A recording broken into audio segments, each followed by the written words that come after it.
las banderas para que se vean en todo el mundo. Estados Unidos, por supuesto. Tengo que aprenderme las banderas. Colombia, El Salvador, México, Honduras, República Dominicana, Guatemala.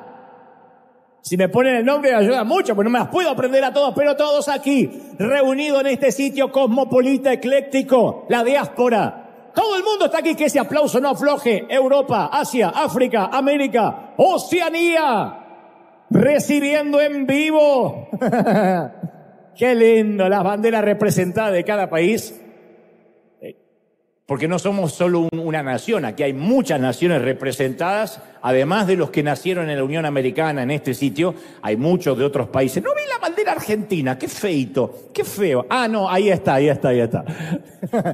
Ahí está, qué bueno que alguno la trae, por lo menos. El campeón del mundo tiene que estar, si no, ¿para qué? Bienvenido, buenos días, buenas tardes, buenas noches a todos los que nos ven desde otras partes del mundo. Es un placer poder conectarnos viviendo este servicio maravilloso donde cantamos, donde adoramos, y ahora nos conectamos con vosotros que están del otro lado, que son esa iglesia maravillosa que nos sigue, que nos apoya, que siembra, que está con nosotros. Y en momentos, ya en minutos, en 2 minutos te voy a transmitir lo que creo Dios me dijo que te diga antes. Esto tiene que ver con algo que nos había quedado colgadito por ahí. Colgadito digo porque no lo habíamos puesto al aire. Llegamos a un país complejo, a una nación álgida, no es fácil, no se pueden poner las camisetas, no podemos exhibirnos así como hacemos nosotros, esa marea azul de River Arena que llega a todo sitio. Estamos hablando de Egipto, un país que hay mucha pobreza, increíblemente. Hay razones para explicarla. Algunos lo atribuyen a aquellos 7 años en que José les dio de comer sin que tengan que trabajar hace miles de años. Literalmente ellos lo atribuyen a eso. Dicen que se generó una cultura de que algunos no trabajan, otros esperan que venga la provisión. Nunca hay que explicar la escasez y la pobreza porque nunca uno puede generalizar. No obstante, la historia de Egipto habla de que deberían ser un país que no le pasen estas cosas. Sin embargo, llegamos, nos encontramos en este caso con más de casi 1.900 familias de diversas zonas del Cairo, en 2 municipalidades vecinas. Una se llama Ismailia y Beni Suef, que son 2 sitios donde entregamos la ayuda con un gran equipo de pastores locales, y cada bolsa contenía alimentos, proteínas, artículos de primera necesidad, higiene. Y nuestra ayuda se extendió a esas familias. Digo que nos había quedado colgado porque yo te había contado que íbamos a ir a Egipto y después nunca habíamos puesto las imágenes. Llegamos no solo a las familias de Egipto, sino a las familias sudaneses también. Y fue impresionante el impacto que tuvimos con la comunidad y la generosidad de River. Nosotros enviamos las remesas financieras, pero ellos lo transformaron en alimentos esenciales y también les dio la sensación de esperanza, de alivio, que no están solos. Y no podían creer que nosotros nos acordamos, nosotros hispanos nos acordamos de Egipto. Y si creías que esto no pasaba, esto tiene que ver con River. ¿Se acuerdan que Dios dijo, vamos a ser los graneros del mundo? Bueno, alguna vez Egipto fue los graneros del mundo. Alguna vez José distribuyó, se piensa, se cree, dicen los arqueólogos, que es muy probable que estas pirámides hayan sido los silos, los sitios donde se almacenaba el grano. Tiene mucho sentido. Y que después, cuando terminó esos 7 años de hambruna, acuérdense que hubo 7 años de hambruna, 7 de prosperidad. 7 de prosperidad para almacenar y 7 años en que no había nada en la tierra. Y se cree que bien pudieron haber sido los graneros, los silos para tener los granos. Y que después, como quedaron vacíos, se transformaron en tumbas, en sitios para honrar la muerte de los egipcios, etc. Pero eso es una de las cosas que los arqueólogos están coincidiendo. Y alguna vez Egipto fue, insisto, graneros del mundo, y hoy nosotros, esas cosas, esas diosidencias de Dios, nos transformamos en los graneros de Egipto, y hay una persona, un pastor querido, que nos lo agradece así. Mira. Cuando llegué a este país, obviamente uno se avergüenza de no hablar bien el idioma. En mi caso, lo hablo como kimosabi, indio, yo, hotel, querer, hoy, noche. Así se traduce lo que yo digo, comer, querer, ahora, ya. Y uno tiene como la vergüenza de hablar mal. y entonces alguna vez alguien me dijo, el anglosajón, valora mucho que uno hace el esfuerzo de comunicarse. Es muy difícil que alguien se burle. Puede que se burle un hispano de otro hispano, pero nunca un anglo se va a burlar de alguien que hace el esfuerzo de hablar su idioma. Y dice, quiero que notes, me dijo esta persona, que los anglosajones o los americanos, norteamericanos, hablan solo un idioma. Entonces vos sos más que ellos porque hablas un idioma y un cuarto. O un idioma y medio algunos, ¿no? Entonces cuando uno ve a este pastor hablando ese castellano tan lindo que dice Argentina, pura vida, uno no dice qué feo que habla, uno agradece que lo está hablando en español con un esfuerzo, con su acento, y uno se siente hasta orgulloso de que nuestro idioma está allí en Egipto, porque aprendió ese idioma para agradecernos, para poder comunicarse con nosotros, así que es maravilloso. Se lo agradecemos mucho. Muy bien. ¿Estamos listos, sí o no? Muy bien. Algunos sucesos de mi infancia se fueron desdibujando con el transcurso del tiempo. Supongo que esto es algo que nos va a pasar a la mayoría, que los recuerdos se van desvaneciendo, ¿no? Y a veces no estoy seguro si lo que tengo es un recuerdo o un recuerdo del recuerdo, que es algo que la mente hace mucho. Uno cree que recordó algo, pero en realidad es un recuerdo de algo que uno está recordando. Es un tema bastante complejo que pertenece al campo de la psicología, pero creo que uno a veces no recuerda exactamente lo que pasó, sino lo que nos parece que sucedió. Y a mí me está pasando eso con el transcurso del correr del tiempo, que, por ejemplo, no te puedo decir todos los apellidos, nombres y apellidos de mis compañeros de primaria, que yo me lo sabía hasta hace, qué sé yo, 2, 3 décadas atrás. Pero se me fueron borrando esos nombres. No recuerdo el nombre del director de la escuela, que nos hizo la vida imposible y pensé que lo iba a recordar por siempre. Y se me está desdibujando su cara, su rostro, y no recuerdo el nombre. Pero sí recuerdo, como si fuese hoy, y supongo que está grabado en el engrama mental, en el cerebro, aquel verano de 1983. Los que ya vivían deben recordar dónde estaban en ese momento. Los que no habían nacido, obviamente, no tenían la menor idea que eso estaba ocurriendo. Pero aquel verano de 1983, en Buenos Aires, mi madre me ayudó a enviar por correo regular, no existía el email, bocetos de dibujos, de mis caricaturas, a casi todos los periódicos que conocíamos. En un gran esfuerzo compramos los 4 o 5 periódicos de mayor circulación, sacamos la dirección y enviamos por correo postal dentro mis dibujos, ni siquiera con fotocopias, hice un original para cada periódico. La idea era que me aceptaran como dibujante de alguna de esas grandes editoriales, esos holding, y que me pagaran por mis tiras cómicas y que yo pudiera vivir de eso. Y el cartero solo llegaba una vez al día, a veces 3 veces a la semana, pero aún así yo iba a cada rato hasta el buzón con la esperanza de ver esa carta. Digo, a lo mejor el cartero se fue y después vio mi carta y regresó. Yo tenía la esperanza, iba y revisaba el buzón casi con obsesión. Esperaba una respuesta como un perro sabueso. Si me aceptaban, si me elegían, porque eso podría cambiar mi vida. Yo era un muchachito, un adolescente, pero consideraba que mis dibujos estaban a la altura de cualquier profesional y que podían contratarme. Mi padre me había sentenciado, me dijo, nadie vive del dibujo, nadie vive del arte. Mi padre, un visionario, dijo, si no te contestan rápido, te vienes a la carpintería conmigo y se acabó. Acá hay que trabajar, yo no quiero vagos. Yo le decía, sí, pero yo quiero esperar que me contraten. Bueno, mientras que esperas, ¿qué te parece si trabajas? Esa es la propuesta. No tenía opciones. O me aceptaban como flamante artista o tenía que dedicarme a serruchar madera por el resto de mi vida.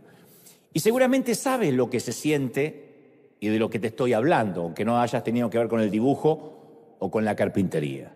Hablo de ese momento en que tampoco te llegó esa carta o esa respuesta que esperabas o aquel llamado. Todos conocemos ese desazón que se siente cuando se espera el sonido del teléfono, un correo electrónico, la respuesta a una solicitud, la contestación a una aplicación. Para ese momento se han acuñado muchas frases que repetimos todos. Uno es, y al final me dejaron con las manos vacías, hice la fila y contrataron al que estaba adelante, y alguien nos dice para alentarnos, y bueno, espérate sentado que parado te vas a cansar. Me dejaron como novia de rancho, esperando, no me llamaron. Pero la frase más famosa y más histórica respecto a esta línea del relato es: está afuera, esperando, cuidando las ovejas. Este fue el caso de David, está afuera. Es una frase que tipifica, no importa, ahí está esperando que algo le pase en la vida, que algo lo sorprenda, está afuera cuidando las ovejas.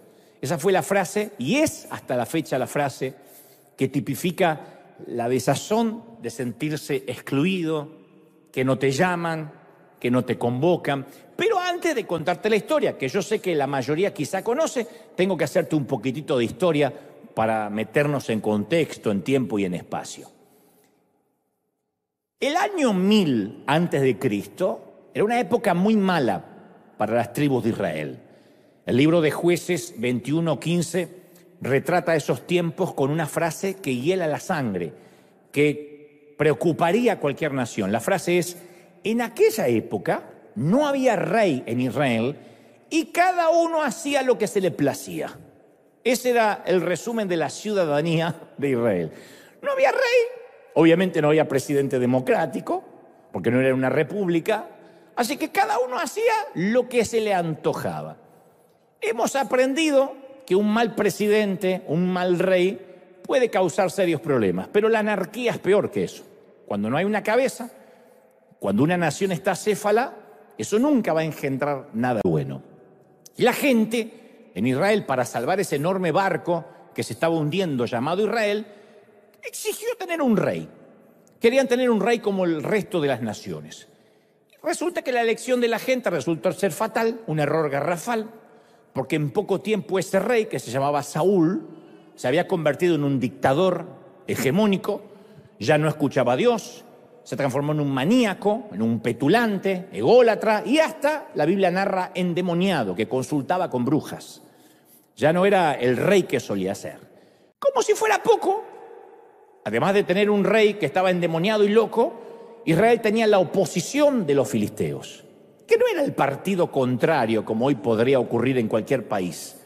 Estos eran enemigos de verdad, guerreros sanguinarios, descendientes de gigantes, filisteos, que monopolizaban el hierro. Los filisteos construyeron ciudades, los hebreos se agrupaban en tribus y en tiendas. Los filisteos hacían tronar sus carros, los israelitas respondían con instrumentos de labranza, de agricultura, o sea, era la antítesis de la nación. Los filisteos producían armas de acero, los hebreos peleaban con hondas y con flechas primitivas.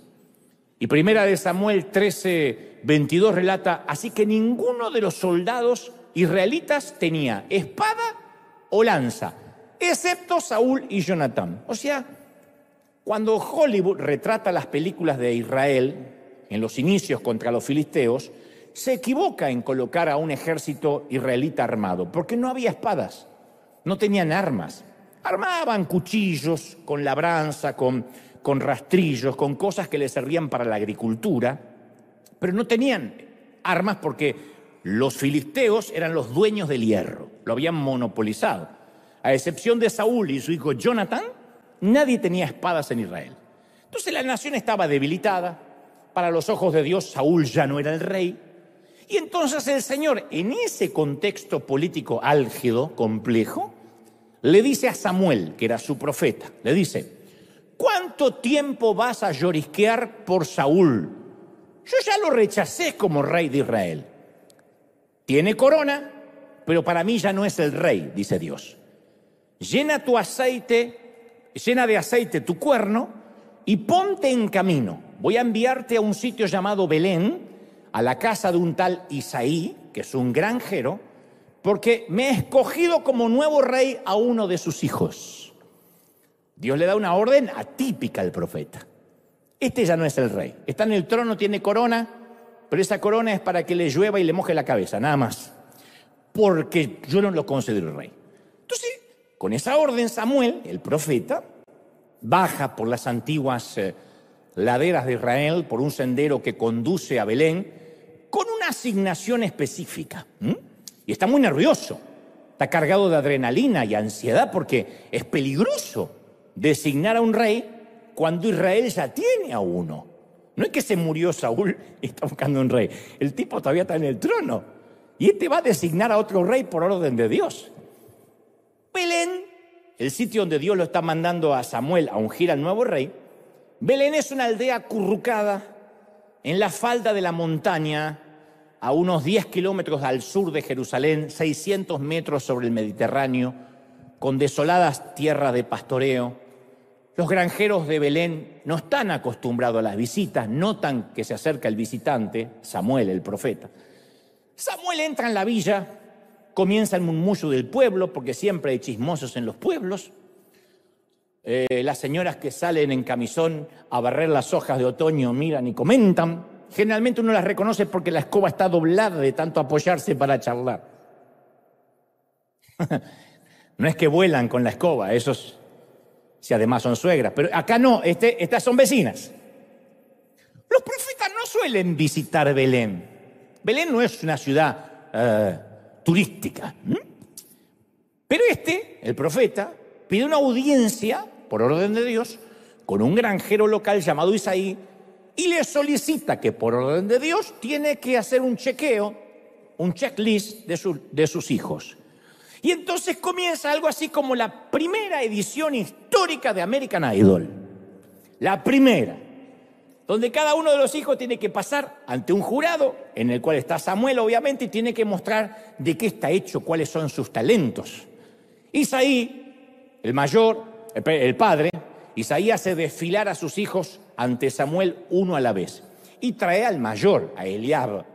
Eliab, el mayor, parece la elección más lógica. Apenas se para el tipo, para que nos lo imaginemos. El hijo mayor se para, le dice al papá, ¿qué están buscando? No sé, pero está buscando a alguien. Y parece que es para algo importante. Entonces se para el mayor, la clásica cara de predicador cool. Pero no me miren a mí, yo no encajo ahí. Este es el típico cabello negro azabache, una mezcla de Chayanne con Hermano en Cristo, una cosa así. Mandíbula perfecta, músculos marcados así por encima de la camiseta, pantalones jean chupines, unas botitas marrones, par de tatuajes en el brazo que dicen tengo un pasado, pregúntenme. Barba candado, es el antepasado de Steven Furtick, una cosa así que aparece ahí. Y Samuel piensa, wow, esto es más fácil de lo que pensé, ya está, este es el tipo.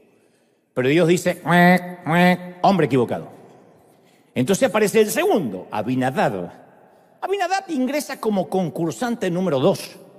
Este sí que es un modelo de portada de revista. Traje italiano, zapatos Oxford, rubio, pero rubio eso que te encandilan de verlo. Una enorme sonrisa así de piano, un rostro anguloso perfecto, un traje azul entallado. Este es el antepasado de Joel Osteen. Ahí está. ¿Querían un rey con clase? ¿Querían un rey con clase? Abinadab tiene todo el glam, todo el glamour, todo. Luce como un candidato presidencial republicano, algo así. Dios dice, hombre equivocado. Entonces ingresa el concursante número 3, Sama. Este es todo un intelectual, un nerd con estilo. Viste chaqueta de cuero, cabello semilargo, casi con un aire casi oriental. Tiene una licenciatura en la Universidad del Estado y un posgrado en Egipto. Isaí le susurra a Samuel, el muchacho está graduado con las mejores notas del colegio Belén. Y Samuel está impresionado, dice, por fin, este parece el antepasado de Joseph Prince, no sé si lo conocen, gran predicador. Pero Dios insiste, hombre equivocado. Y le recuerda al sacerdote, no te dejes impresionar por la apariencia, ni por la estatura, porque yo los estoy rechazando. La gente se fija en las apariencias, yo me fijo en el corazón.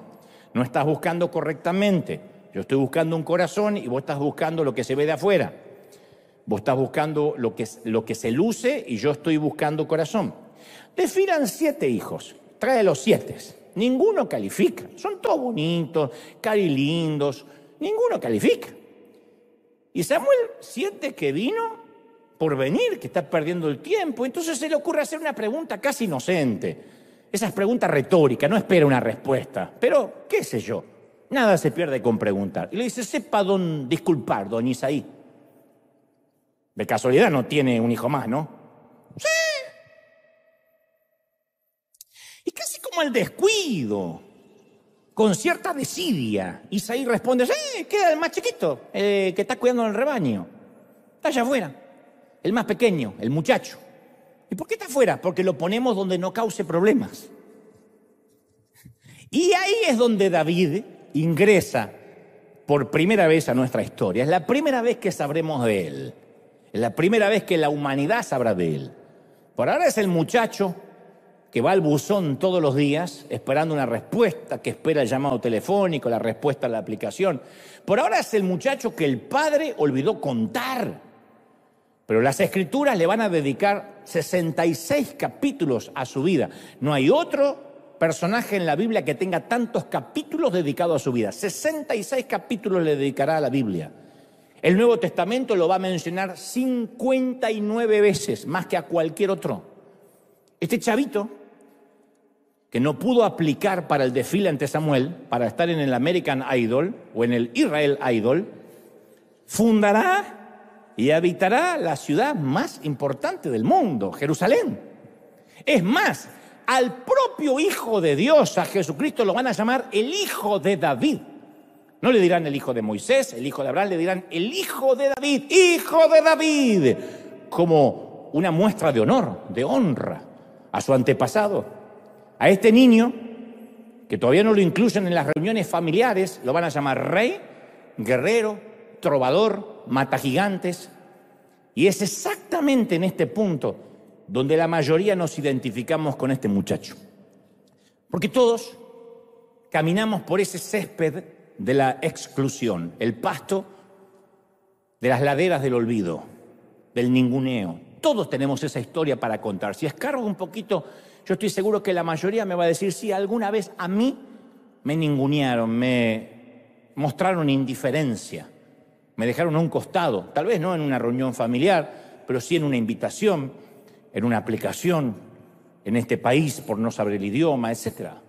A muchos nos han clasificado por el tamaño de la casa, por el color de la piel, por la documentación. Yo siempre cuento que la primera vez que fui a un hospital, y se lo cuento a la gente de otras partes del mundo, fuera de Estados Unidos, la primera vez que yo fui aquí a un hospital tuve que llenar una forma donde decía que yo tenía que poner mi color de piel. Y yo, desde que tengo uso de razón, soy blanco. Debajo de la ropa, más blanco de lo que se ve. Yo puse blanco y la señora me dice, usted no es blanco.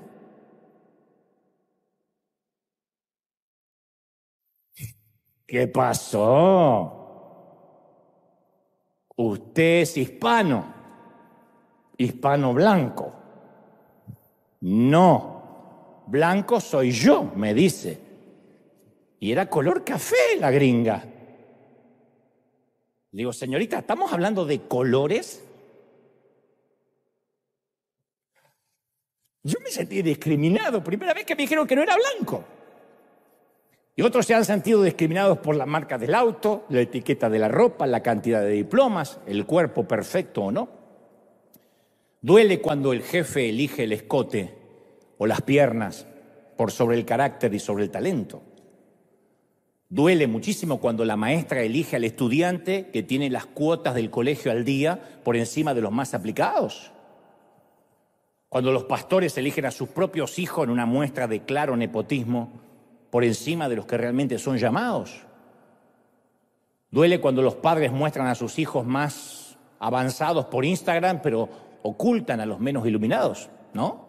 Sin embargo, Dios ve al muchacho desgarbado y le dice a Samuel, este es, el que cuida ovejas, este es, levántate y úngelo. Y ahora David, que esa mañana se levantó a cuidar ovejas, que no esperaba que su día iba a terminar de otra manera. Ahora David es el nuevo rey, no lo sabe nadie, pero es el nuevo rey.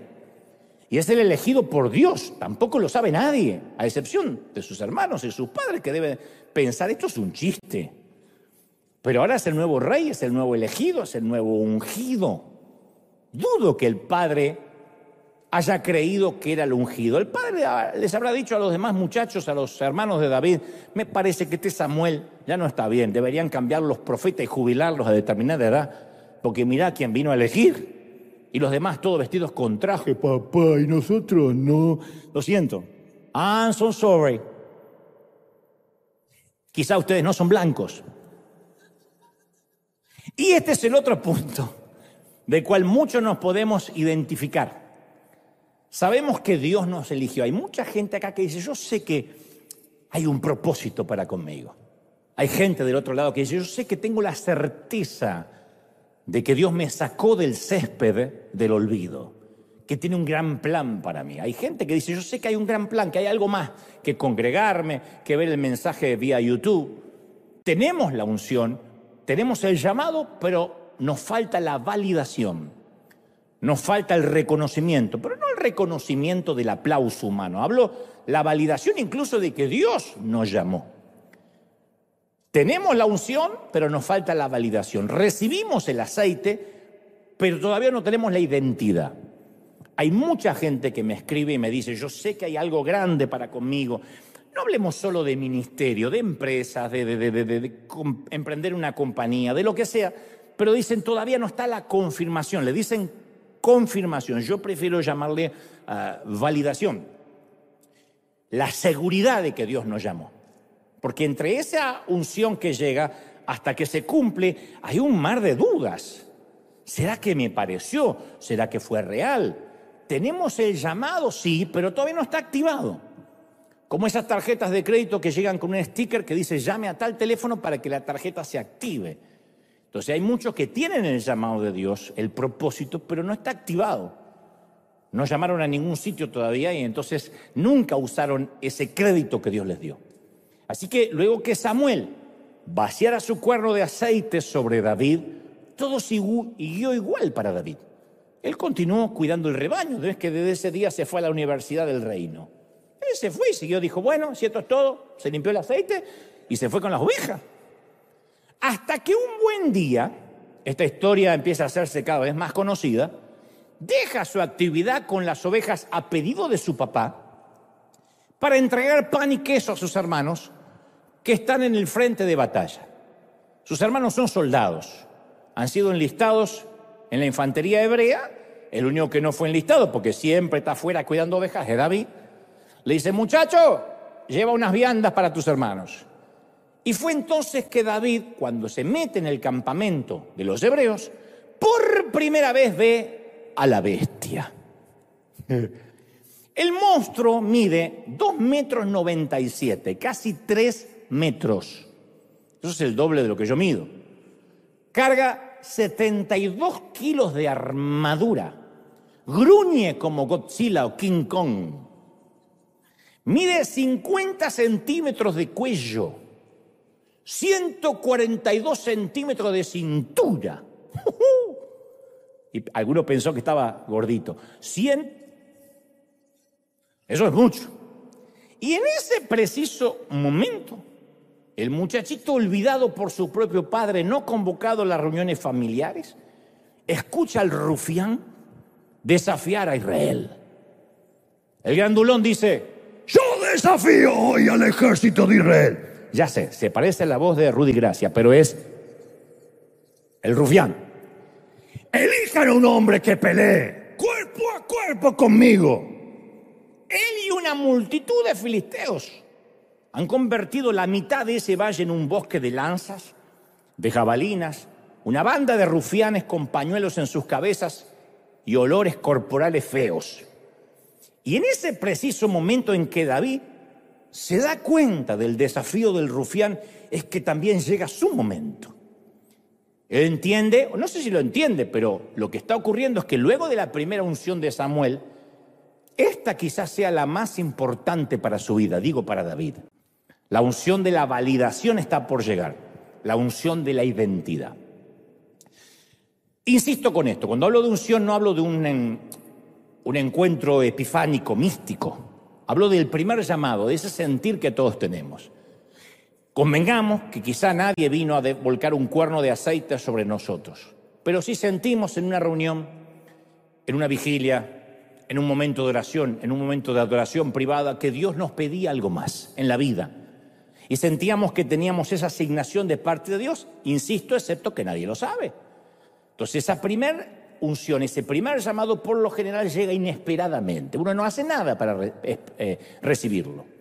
Es como cuando somos niños y nuestros padres deciden dónde vamos a vivir, qué colegio vamos a ir, de qué manera nos vamos a vestir. Yo soy de una generación que no decidió nada. Hasta los 15, 16, que más o menos uno se pone medio rebeldón y empieza a decidir que no se va a poner ese pantalón. Pero a mí me vestían, me decían dónde tenía que vivir, qué tenía que comer. ¿Cuál era la respuesta de nuestros padres si preguntáramos qué hay de comer hoy? ¿Cuál era la respuesta? ¡Comida! Pero mal, ya. No es que decía comida, mi amor. ¡Comida! Con la próxima te revoleaban algo por la cabeza por preguntar. Porque esto no es un restaurante que se puede elegir. Es que a mí no me gusta. Vas a comer. Porque en África no tienen para comer. Es que no me gusta. Vas a comer aunque esté relleno de caca. Te lo vas a comer igual. Así es. Entonces uno se deja.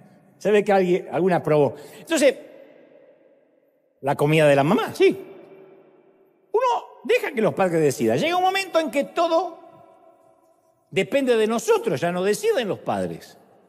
En la segunda parte del resto de nuestras vidas, cuando uno empieza a decidir cómo se quiere vestir, qué quiere comer, dónde va a estudiar, qué carrera seguir. Entonces, volviendo al tema, saliendo de la metáfora y volviendo al tema que nos compete, hay muchos que reciben ese primer llamado, esa primera unción, pero no están dispuestos a enfrentar a la bestia por sí solo. Y entonces aquel primer aceite se pierde, se vuelve pútrido, como le sucedió al mismo Saúl. Si uno no elige enfrentar la batalla, por mucho que Dios nos haya llamado, todo habrá sido en vano. Hay un momento que uno tiene que enfrentar cosas en la vida, porque esa es la validación, es Dios que lo prepara para que sepamos que fuimos llamados. En mi caso yo pude haberme quedado con una profecía que recibí en el año 91, que entre otras cosas decía, pastor de los jóvenes te dirán, y te entregaré los medios de comunicación y te prestaré los oídos de muchas generaciones. Allá en el 91, cuando yo no le hablaba ni a dos personas juntas, cuando era súper tímido, cuando casi no podía articular palabra. Otros como yo recibieron las mismas palabras o palabras similares. Yo pude haberme quedado con esa palabra guardada en un cofre, como quien guarda una semilla de fe en una caja. Cuando la abre dentro de 30 años sigue siendo semilla. Si no se planta, es semilla. La semilla tiene poder cuando cae a la tierra y muere y germina.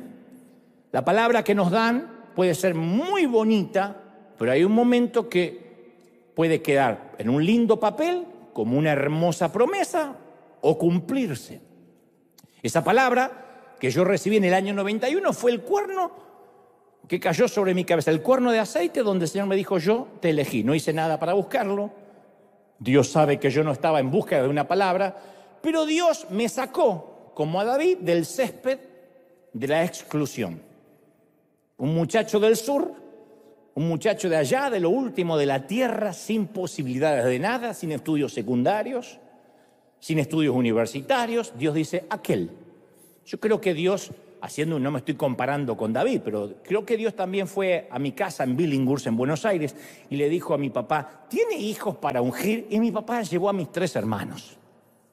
Y puso, tengo estos 3. No tiene más, y el inútil que está allá afuera, que lo tenemos, pero no sé si va a servir para algo, ¿no?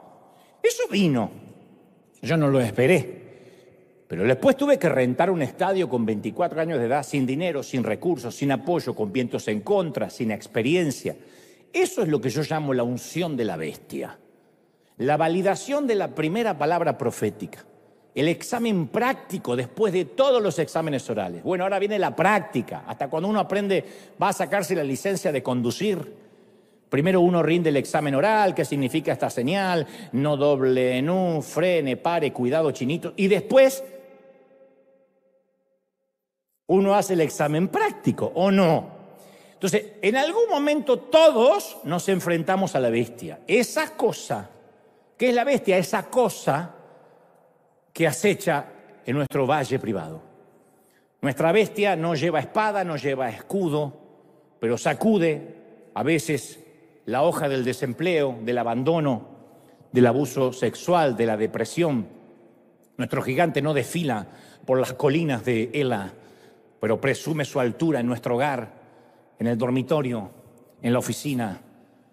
Nos trae deudas que no podemos pagar, gente a la que no podemos agradar ni complacer, alcohol al cual no podemos resistir, pornografía que no podemos rechazar, un pasado que no podemos olvidar, un futuro que tememos enfrentar.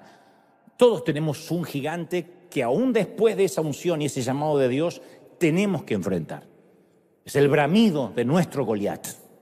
Hay temporadas que ese Goliat nos despierta con palabras de preocupación y por temporadas nos preocupa y nos desfila por la mente con pensamientos estresantes. Hay gente estresada ni siquiera por problemas reales, por ansiedades, por cosas que podrían pasar, porque hay un gigante que les vocifera en su oído todas las mañanas y respira en nuestro cuello mientras desayunamos, susurra en nuestro oído mientras caminamos, mientras conducimos.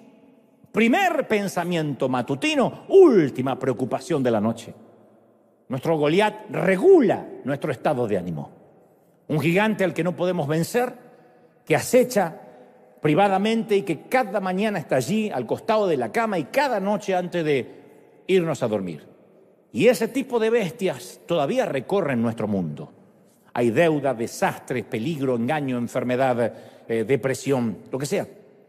Y se muestran insolentemente pavoneándose, nos roban el sueño, nos quitan la paz, nos succionan la alegría, nos roban la risa. Hay gente que ya no se ríe más hace mucho tiempo. Digo, con esa risa de carcajada, de que te duele la panza, porque dice, no sé, tengo como una angustia que no se me va. Es un gigante enquistado. La Biblia narra que el filisteo salía mañana y tarde a desafiar a los israelitas y los estuvo ahí así haciendo eso por 40 días. 40 días desafiándolos, mañana y noche. ¡Ey! ¡Cobardes! ¡Ratones! ¡Aún estoy esperando! Todos los días, mañana y noche, promediando a las 5 de la tarde. ¡Ey! ¿Habrá algún hombre para pelear? Y ellos pensaban que algún día se iba a ir. En el mejor de los casos, el gigante gruñe 40 días. En el peor, lo hace durante toda nuestra vida. La familia de Goliat era una antigua adversaria de los israelitas. Josué los había conducido a la tierra prometida 300 años atrás y desterró a todas las tribus, excepto 2 ciudades, Gat y Asdod. Y Gat engendró gigantes. Y adivinen dónde se crió Goliat. En Gat. La bestia tiene una enorme G en su chaqueta. Jugó para el equipo del colegio secundario Gat. Así que los soldados de Saúl vieron a Goliat y murmuraron, oh, otra vez la burra al trigo. Mi padre peleó contra su padre. Mi abuelo peleó contra su abuelo y esto no se termina más. Son cepas, se multiplican los condenados. Y nosotros hemos dicho frases similares. ¡Oh! Terminé convertido en lo mismo que odié de mi padre. Juré que nunca iba a decir las frases que decía mi padre y ahora me encuentro diciéndolas. Otros dicen, ¿sabes? Los gritos, el griterío y la violencia envenenan nuestro árbol genealógico. Mi abuelo era violento, mi padre era violento y hoy me di cuenta que enseguida alguien aprieta mis botones y una violencia que parece que corre por mis genes salta en mí. Otras más sinceras, tocadas por Dios, dicen, mi abuela era chismosa, mi madre era chismosa y yo tengo que contar esto para que estés orando. Es el viejo Goliat. El viejo Goliat ha estado desafiando tu familia por años. Es el viejo matón del patio que acecha desde siempre tu familia, tu árbol genealógico. Él atormentó a nuestros padres, a nuestros abuelos y ahora viene por nosotros. Y la Biblia narra que al oír lo que decía el filisteo, Saúl, el rey oficial en ese entonces, no el puesto por Dios nuevo, sino el rey que estaba, y los israelitas se consternaron y tuvieron mucho miedo. Y si el gigante los desafió durante 40 días, también significa que obviamente lo ignoraron por 40 días, no había respuesta. Yo supongo que habrán pensado lo que todos. Bueno, si yo ignoro esto, tarde o temprano quizás termine cansándose y se vaya a casa. Pero estas bestias nunca se van a casa, no sin antes dar una buena pelea. La enfermedad no se irá porque la ignoremos, el problema familiar no desaparecerá, la crisis, la debilidad, el pecado oculto no se va porque uno lo ignore. A veces tratamos de escondernos, de hundirnos detrás de un escritorio, buscar la distracción de una fiesta, del alcohol, de lo que sea. Y quizá por un momento, por un día, por una semana nos sentimos a salvo. Aislados, anestesiados, pero en un momento el trabajo se termina, el alcohol se consume, la fiesta acaba y escuchamos otra vez a Goliat retumbando, desafiando, bravuconeando. Y nuestra imagen de Dios se empieza a minimizar y el gigante se empieza cada vez más a amplificar. Y ahí llegan las conclusiones: voy a dejar de ir a la iglesia, no tiene sentido, mi vida no cambia, no hay nada que Dios pueda hacer para que yo sea mejor. Y cuando la bestia empieza a crecer, memorizamos sus amenazas, que eso es lo peor. Eso es lo que Goliat estaba logrando en Israel, quebrarle su espíritu. Y alguien dijo una vez que no hay prótesis para espíritus amputados. Y lo que hacía este bravucón era quebrarles el espíritu. 40 días diciendo: ¡cobardes! ¡Ratas! ¡Ey, gallina! ¡Manden un hombre a pelear! Todos los días, todos los días, todos los días. Eso no causa gracia. Y a veces hemos escuchado esas amenazas durante tanto tiempo que hasta podemos visualizar los vellos del pecho de Goliat. Porque sabemos de memoria nuestras debilidades, nos las han gritado todos los días, durante años. Pero hacer una lista de nuestras heridas, de nuestras debilidades, no significa tener la posibilidad de curarlas. Detallar nuestros problemas e ignorarlos no los va a resolver. ¿De qué nos sirve ir a un médico que nos da la patología y nos dice: esta es su enfermedad, y luego no nos da la terapia? Pero hay de los que creen que reconociendo el problema ya está listo, no hay que enfrentarlo. Si Dios alguna vez me eligió, si Dios alguna vez me ungió, ese problema debe desaparecer por sí mismo, y no lo hará. David oyó al mismo gigante tratando de quebrar los espíritus de Israel, pero no llegó a la misma conclusión que el resto. La Biblia dice que David preguntó a los que estaban con él: ¡Ey! ¿Quién se cree este filisteo pagano que se atreve a desafiar al ejército del Dios viviente? El muchacho no debería hablar, no es soldado, para empezar. Pero dice: ¿quién se cree esta bola de grasa para atentar contra los escuadrones, desafiar a los escuadrones del Dios viviente? Hasta ese momento nadie había mencionado a Dios. El pueblo de Dios no había mencionado a Dios. Los soldados no lo mencionaron, nunca pronunciaron su nombre. Saúl nunca mencionó a Dios. Fue David el que lo dijo por primera vez en el campamento. Y David no pregunta por las aptitudes de Goliat, su edad, su clase social, el cociente intelectual. David no pregunta sobre cuánto pesa la lanza, el tamaño del escudo, el significado del tatuaje de la calavera en el brazo. No pregunta. David no piensa que ese petulante que se pasea por la colina tiene una historia que contar. Él solo piensa en las huestes, las tropas del Dios viviente. Lo primero que se le cruza a Dios, a él, es su Dios. ¿No es maravilloso? ¿Por qué? Porque David ve lo que los demás no están viendo y rechaza ver lo que los otros sí están viendo. Todos los ojos recaen sobre el brutal Hulk, que respira odio. Todos los hebreos se detienen en el rockstar de los filisteos. Todos conocen en detalle a la bestia. Y todas las noches, mientras que se reúnen en derredor de un buen asado argentino, porque aún no había tanta miseria para que comieran solo pupusas. Entonces, cuando ustedes prediquen, pongan el ejemplo que quieran y yo los escucharé. Y todas las noches, en derredor de una fogata, describen las expresiones humillantes, las exigencias de la bestia, su tamaño. ¿Y viste su tamaño? ¿Y viste la voz que tiene? ¿Y viste sus piernas? No. Y tienes que ver sus brazos. Son especialistas en Goliat. Son como quienes aman amar del diablo, porque creen que si hablan mucho del diablo, con eso basta para vencerlo. ¿Viste lo que es Satanás? ¡Ay, está terrible, terrible! Se levantó contra mí, se levantó con su demonio, y describen y hacen libros sobre Satanás y predican sobre Satanás, porque creen que si conocen en detalle a Goliat, eso hará algo. David, sin embargo, no está interesado en Goliat. Él es especialista en Dios. Él no ve al gigante, él solo ve a Dios. De hecho, Goliat le refrescó la memoria a David. El valle de Ela, donde ahora se pavonea Goliat, fue como un déjà vu para David. Porque mientras que todos los demás temblaban, David recordaba. Y David le dice a Saúl: a mí me toca cuidar el rebaño de mi padre. Y cuando viene un león o un oso, Saúl dice: ey, no hablamos ni de leones ni de osos. Es lo mismo, una bestia. Y se lleva una oveja del rebaño, yo lo persigo y lo golpeo hasta que suelta la presa. No digo, bueno, una oveja menos. Y si el animal me ataca, yo lo sigo golpeando hasta matarlo. Y si este siervo de su majestad ha matado leones y ha matado osos con sus manos, lo mismo puedo hacer con este tipo, con este filisteo pagano. Pero no porque yo sea más que él, sino porque está desafiando al ejército del Dios viviente. A mí me fascina esa historia, ¿sí o no?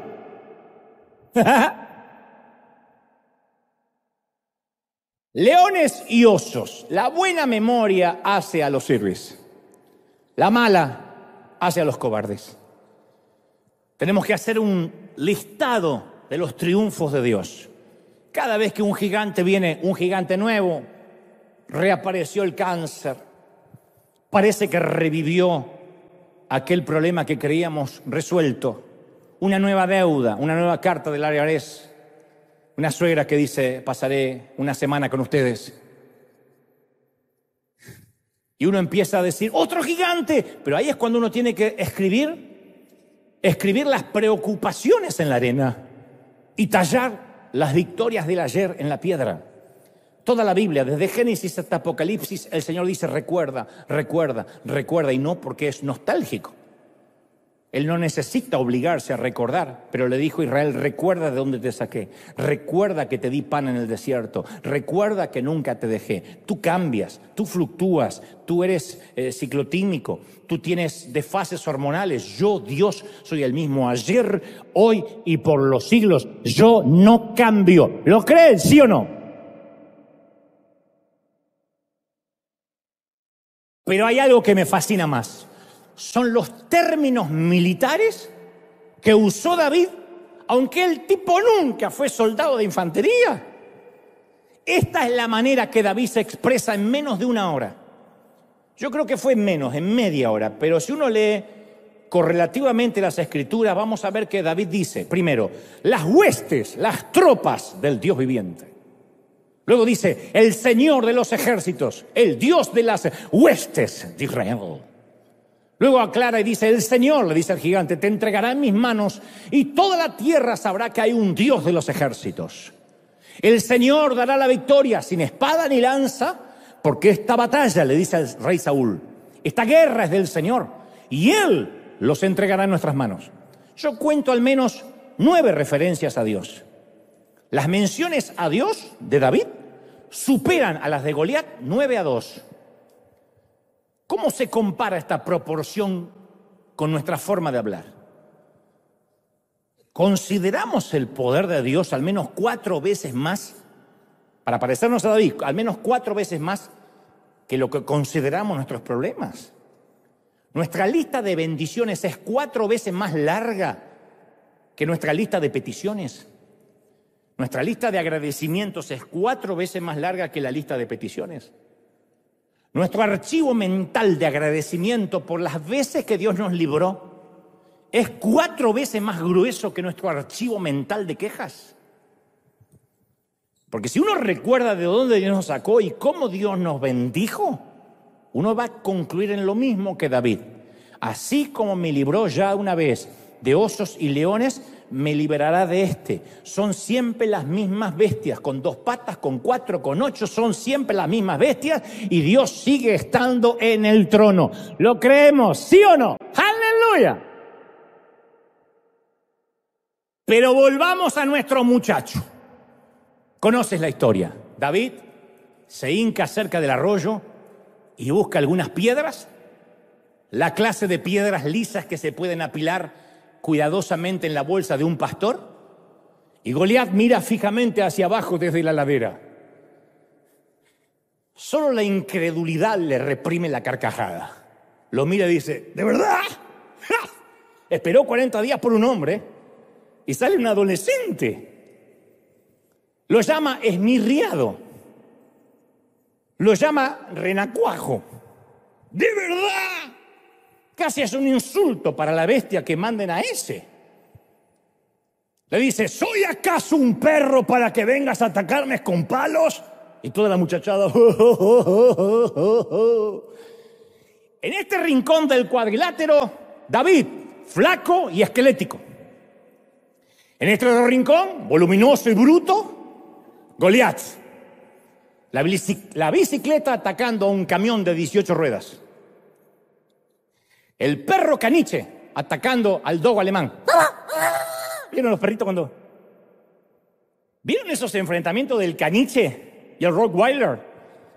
Que el grande le dice, no me quiero molestar, porque si me molesto te como de un bocado chiquito.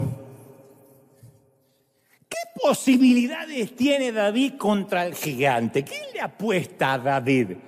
¿Quién pone dinero en el hijo de Belén? No los filisteos, no los hebreos, menos los hermanos de David, que consideran hasta la fecha que fue un error ungirlo. No Saúl. Saúl dice, bueno, morir por morir, terminemos con esto de una buena vez.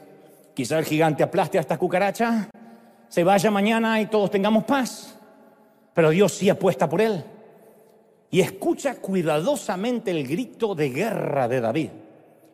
¡Ey! ¡Tú vienes a mí con espada, con lanza, jabalina! Yo vengo a ti en el nombre del Dios Todopoderoso, el Dios de los ejércitos de Israel, a quien tú has desafiado. ¿De qué hablas, pulga? Hoy mismo, tenía que gritar porque el tipo estaba allá y era alto. Hoy mismo el Señor te entregará a mis manos y te mataré. Y te cortaré la cabeza. Hoy mismo echaré los cadáveres del ejército filisteo. Y ahí le sale el argentino de adentro y empieza a agrandar la oferta. Voy por todos. Y los cadáveres de tu ejército los echaré a las aves del cielo, a las fieras del campo, y todo el mundo sabrá que hay un Dios en Israel. ¡Ya cierra la boca, mocoso! Y es más, todos los que están aquí reconocerán que el Señor salva sin necesidad de tanta espada y lanza. La batalla del Señor, y Él los entregará a ustedes en nuestras manos, y eso va a pasar. Ahora, ahora.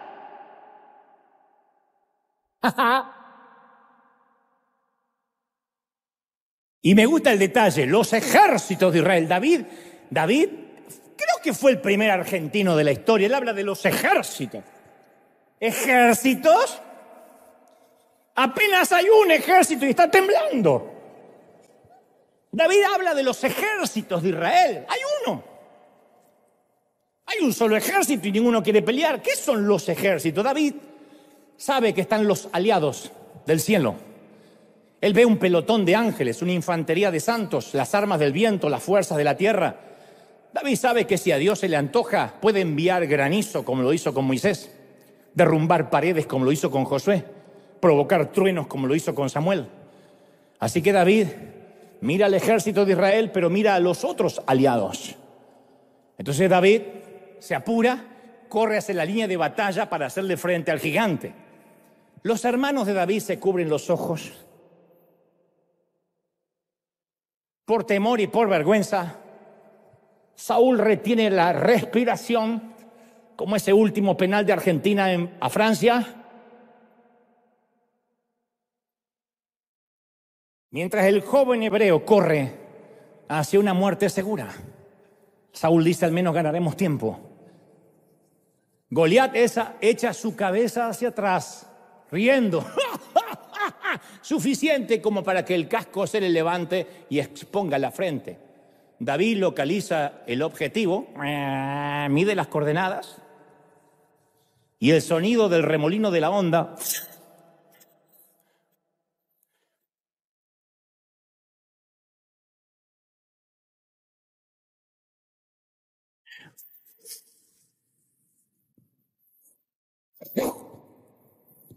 es lo único que se escucha en el valle. La Biblia dice que saca una piedra, literalmente, y se hinca en la frente, y con la piedra incrustada entre ceja y ceja, el filisteo cayó de bruces al suelo. La piedra va como un torpedo directo hacia el cráneo. David le hizo una lobotomía a la bestia. Y Goliat cruza los ojos, dobla las piernas y se derrite. La enorme bestia colapsa, cae a la tierra y muere. David, tal como lo prometió, corre hacia él, arranca la espada de su vaina, le corta la enorme cabezota al viejo matón palestino. Ahora, este puede que sea el punto neurálgico del mensaje. Al único humano que Dios llamó un hombre conforme a mi corazón fue a David. Dios no le dio este apodo o denominación a nadie más, ni a Abraham, ni a Moisés, ni a Josué. Ni a Abraham, que era su amigo, le dijo, tienes un corazón como el mío. A Pablo lo llamó su apóstol, a Juan su discípulo amado, pero a ninguno le dijo, tienes un corazón como el mío, porque ese es un halago muy profundo. O sea, está diciendo el corazón de este tipo es similar al mío, los dos pensamos igual. Uno va a la historia de David y dice, ¿qué vio Dios en él? Porque esto no lo dice cuando David es un muchachito. Lo dice cuando incluso David ya es un anciano. Este muchacho se caía tanto como cuando se levantaba. Tambaleaba a menudo como conquistaba y tambaleaba. Miraba sin miedo a Goliat, pero se comía con esos mismos ojos a una tal Betsabé que no era su mujer. Desafiaba a los que se burlaban de Dios en el valle y de pronto se unía a ellos en el desierto. Un día era un lobo solitario y el otro día era compinche de la mafia. Podía conducir ejércitos, pero no podía manejar a su familia. Los hijos eran un desastre. Tuvo más problemas familiares que los peluches. No se me ocurrió otro ahora, perdón, sorry. Furioso, estratega, astuto, político. 8 esposas, 10 amantes. Un hombre conforme a mi corazón, dijo Dios. ¿De verdad?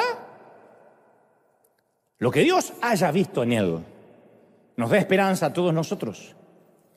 Porque la vida de David tiene poco que ofrecer al evangélico religioso. Los que se queden muy perfectos se decepcionan mucho con David. Pero los que somos falibles, los que conocemos nuestras miserias, los rotos, sabemos que estamos en la misma montaña rusa de David llamada vida. En los momentos buenos de David, nadie es mejor que él. En los peores momentos, nadie es peor que él. El corazón amado de Dios es una persona con muchos altibajos, muchos.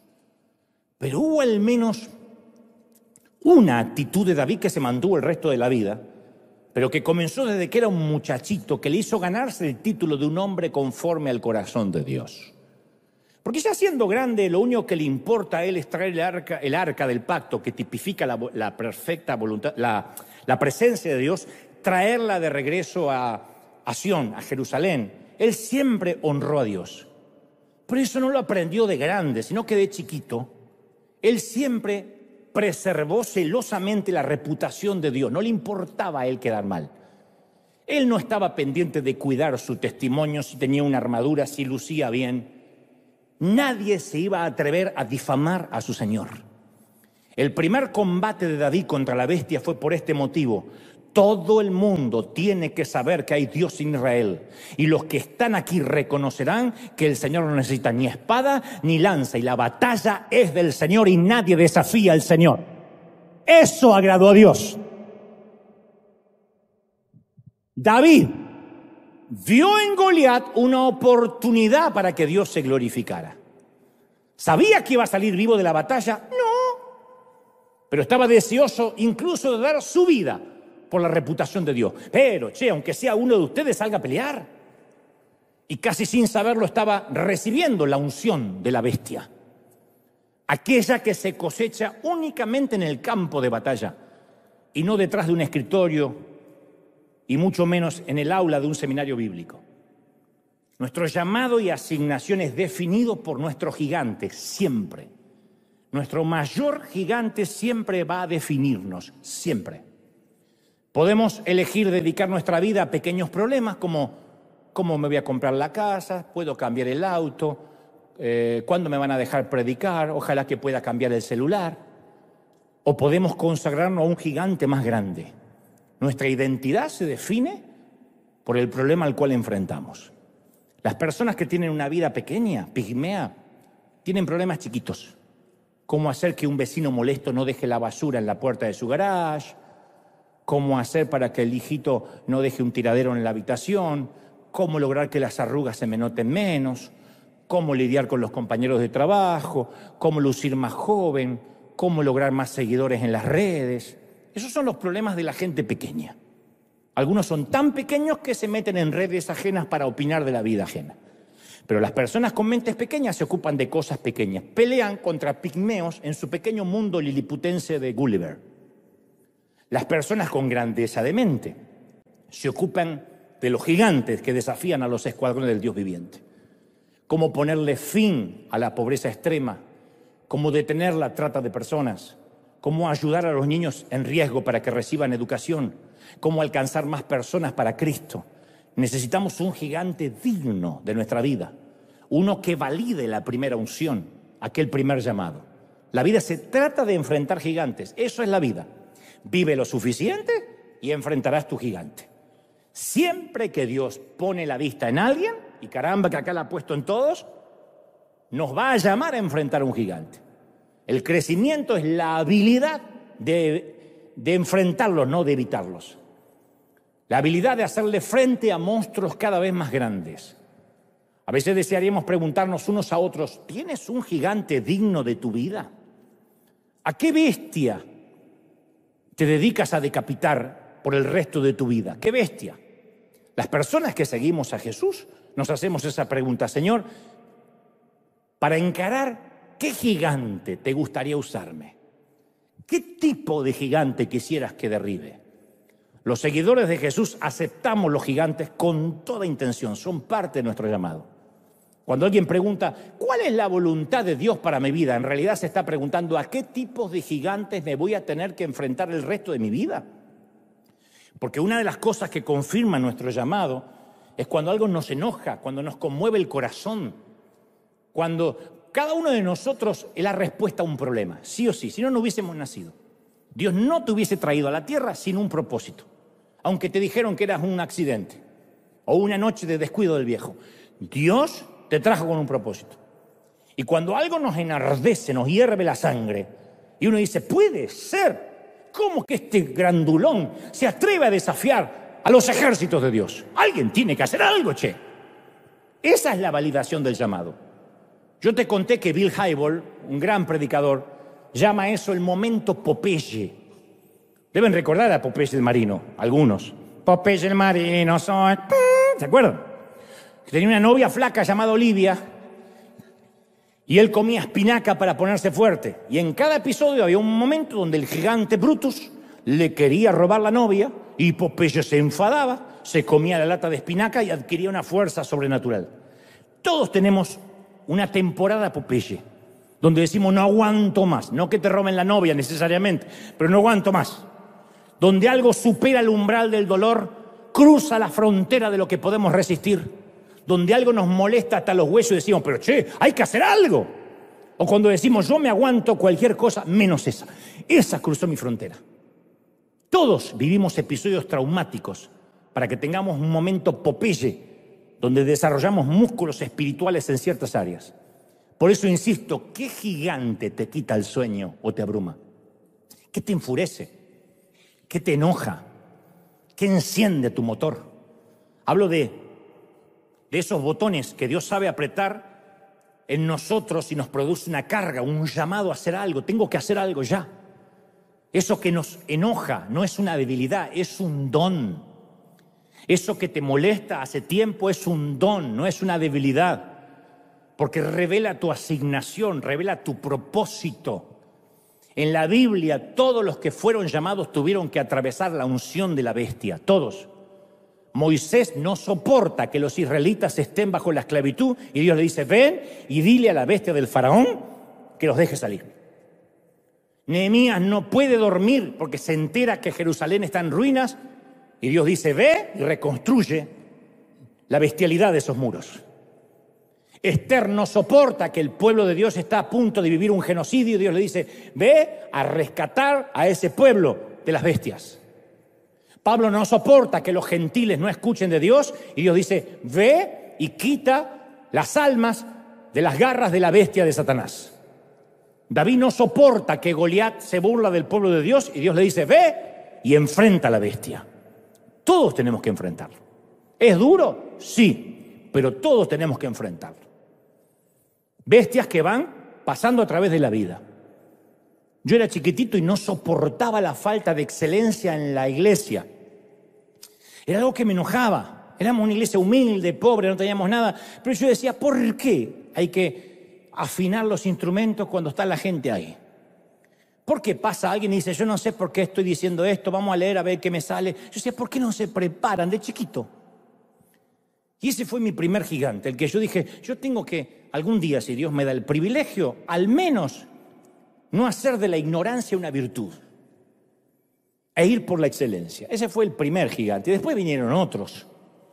El gigante de las comunicaciones, el gigante de la religión. Continuamente se me paran gigantes. Algunos siguen vociferando en mi valle, otros han sido decapitados. Pero los que nos atrevemos a aceptar los gigantes, junto con el llamado de Dios, sentimos menos remordimientos. Algunas de las historias más tristes son los riesgos que nunca se corrieron, la obediencia que nunca ofrecimos, la generosidad que nunca brindamos, las aventuras que nunca sucedieron, las vidas que nunca llegamos a vivir. En la mayoría de los casos, el remordimiento a corto plazo tiene que ver con haber hecho algo. Se llama remordimiento a corto plazo. ¡Ay, no tenía que haber comido esa hamburguesa, pero me tenté! ¿Para qué habré aceptado salir con ese chico? ¡Qué pérdida de tiempo! No veía la hora que se termine la cita. Remordimiento a corto plazo. Pero a medida que envejecemos, sentimos remordimiento a largo plazo por las cosas que no hicimos. La declaración de amor que nunca dijimos, la oportunidad de servir que nunca aprovechamos, el regalo valioso que nunca dimos, el beso tan ansiado que nunca robamos. Y comenzamos la vida sintiendo remordimiento por cosas equivocadas que hicimos, pero la terminamos a la vida con remordimiento por todo aquello que no hicimos. Por eso insisto, el perfeccionismo es el gran enemigo del crecimiento espiritual. No siempre vamos a estar listos. Y si viéramos a nuestros gigantes como una validación de nuestro llamado, y si fuera este gigante el que te va a sacar del anonimato y te va a otorgar la identidad que Dios quiere darte, y si en lugar de lamentarnos le damos la bienvenida al gigante, no digo que estemos felices, pero esa enfermedad, hasta ese cáncer, puede ser la oportunidad de Dios para flexionar nuestros músculos espirituales y terapéuticos. La debilidad o ese pecado puede ser la oportunidad de Dios para exhibir su gracia en nosotros. Esa deuda puede ser la oportunidad que Dios necesita para mostrarnos que Él es el proveedor, no el banco. Esa familia difícil que te tocó puede ser la oportunidad de la muestra del poder de Dios. Y que Dios te muestre que Él te da su favor a pesar de la crisis que estás viviendo. No hay mejor cosa que sentirse indigno y el favor de Dios sigue. Y Dios te dice, ¿ves? yo no cambio. Entonces tenemos que ver nuestro enfrentamiento del valle como un lienzo en el que Dios va a pintar su gloria. Y este mensaje va para aquellos que tienen el llamado, pero le falta la validación, la confirmación de que fueron llamados. Recibiste el aceite, pero no tienes la identidad. Y hoy es el único momento de nuestras vidas en que Dios nos va a preguntar si estamos dispuestos a enfrentar al gigante del cual todos huyen o ignoran. Él nos está preguntando esta mañana, tarde o noche, si estamos dispuestos a correr a la línea de batalla y recibir la unción de la bestia. La primera la quieren todos. El aceite, la chiripiorca la quieren todos. Pero estamos dispuestos a batallar y que eso nos saque del anonimato. La validación va a venir no por intención de Dios, sino por intención nuestra. El día que enfrentamos lo que tengamos que enfrentar. El día que decidamos lo que estamos posponiendo por decidir. Dios me dice que te diga, no esperes más, no es el lunes, es hoy. No es julio, es este día. No es a fin de año, no es el 2025. Hoy vas a decirle, bola de grasa, ¿cómo te atreves a desafiar a los escuadrones del Dios viviente? Y Dios peleará por ti. ¿Cuántos lo creen? Díganme amén. ¡Aleluya! Vamos a ponerlo de pie. Y cuando te pongas de pie, ¿qué tal si celebramos al Dios de los ejércitos, a las huestes, a las tropas del cielo, a los aliados del cielo, a las tropas de infantería, de aeronáutica, de marina que tiene Dios? Porque cuando Él mueve los cielos y la tierra, todo se mueve a su alrededor. Dale un aplauso al Rey de Reyes, al Señor, al Dios de los ejércitos de Israel. ¡Aleluya! ¿Tú lo crees?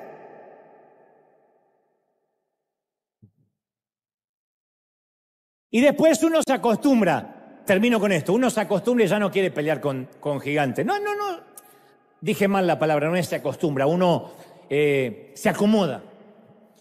Y ya no, se hace cómodo y la zona de confort hace que no quieras enfrentar gigantes. Tengo cierta edad donde yo ya no quiero nuevas batallas, prefiero las conocidas, las que tengo el control. Y Dios siempre me pone, en mi caso, un desafío nuevo. Y los desafíos nuevos son gigantes que yo nunca enfrenté. No fui enlistado para eso.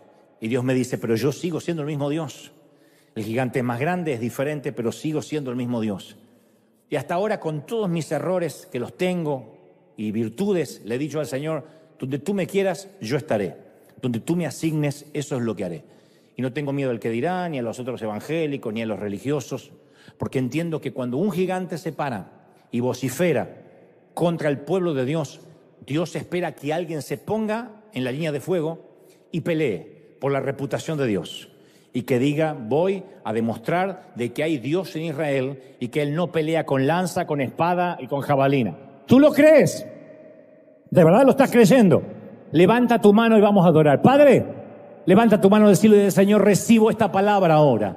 Estoy orando por los que están en casa, por los que están aquí, Señor.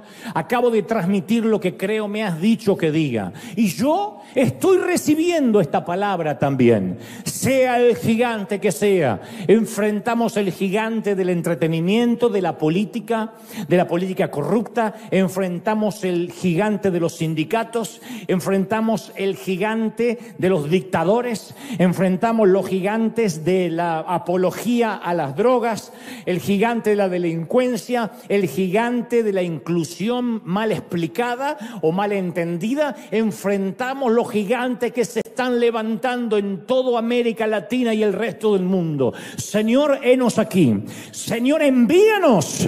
Levanta las manos y dile, Señor, esta palabra me desafía. ¿Dónde está el gigante que se para en el valle para desafiar tu vida? Vamos en el nombre del Señor de los ejércitos, el Dios de Israel, el Dios de los ejércitos. Señor, venimos confiando que tú no has cambiado. David ya no está aquí en la tierra, pero tú sigues estando vivo. Y el mismo que condujo a la batalla al pequeño, nos conduce a nosotros. Y decimos cáncer, decimos leucemia, diabetes, estamos diciendo enfermedad, pobreza, religión. Vengo contra vos, gigante. viviente, te ato, te conjuro, te resisto, y en el nombre del Señor, Dios va a demostrar de que sigue siendo conmigo mayoría. Dios y nosotros mayoría, y vamos y batallamos y libramos la batalla en el nombre de Jehová de los ejércitos de Israel, y en el nombre de Jesucristo vamos contra todo demonio, contra todo espíritu, contra toda rebeldía, contra todo poder dictatorial. Soltamos sobre las naciones ese Dios que está esperando no la orden, sino quien se anime a ir por él. ¿Quién irá por mí? ¿Quién irá por nosotros? Has dicho desde los cielos. Señor, levantamos bandera. Se levanta la bandera de Jesucristo, se levanta la bandera de la victoria. Hoy habrá victoria en el campamento. Habrá victoria en el campamento, en los ejércitos del Dios viviente. Señor, valida la unción de los llamados. Valida la unción de los llamados. Hay gente ahora en sus hogares recibiendo la validación. Yo te llamé pequeña, dice el Señor. Yo te he llamado. No dudes. Prepárate, capacítate, pero llegará el tiempo en que tendrás que enfrentar tu gigante a solas. Y yo estaré contigo a solas para los que miran, pero tú sabrás que los aliados, los ejércitos del cielo, del Dios viviente estarán allí. Oh, a los que están en casa, los pastores cansados, con los brazos cansados, Dios me dice, consiervo, no te entregues, no te rindas, campeón, no te rindas, Dios pelea por ti. Se han levantado gigantes de división, de murmuración, de difamación, mas venimos en el nombre del Señor de los ejércitos.